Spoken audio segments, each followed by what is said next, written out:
ते थेट दृश्य आहेत पुण्यातल्या हवेलीमधली। राष्ट्रवादी शरद पवार पक्षाचे प्रवक्ते विकास लवांडे यांच्यावर शाईफेक करण्यात आली होती। त्यानंतर त्यांनी पोलीस ठाण्याबाहेर सत्याग्रह आंदोलन सुरू केले। यावेळेला त्यांच्यासोबत कार्यकर्तेही उपस्थित आहेत। आळंदीमध्ये त्यांच्यावर शाईफेक करण्यात आली होती।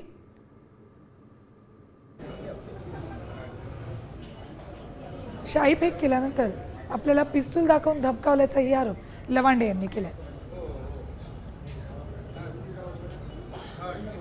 राष्ट्रवादी शरद पवार पक्षाचे प्रवक्ते विकास लवांडे यांच्यावर शाईफेक केल्यानंतर कीर्तनकार संग्राम भंडारे यांच्या विरोधात गुन्हा दाखल करण्याची मागणी, कारवाई करण्याची मागणी लवांडे यांनी केली आहे। तर सुप्रिया सुळे यांनी या संदर्भात ट्विट करून निषेध करत कारवाईची मागणी केली।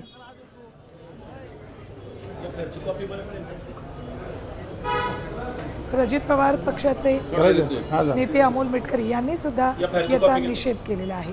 अटक करा, अटक करा, अटक करा, अटक करा, अटक करा। खाली बसा, पाय दिसतात तुमचे सगळे पाय खाली बसा। अटक करा,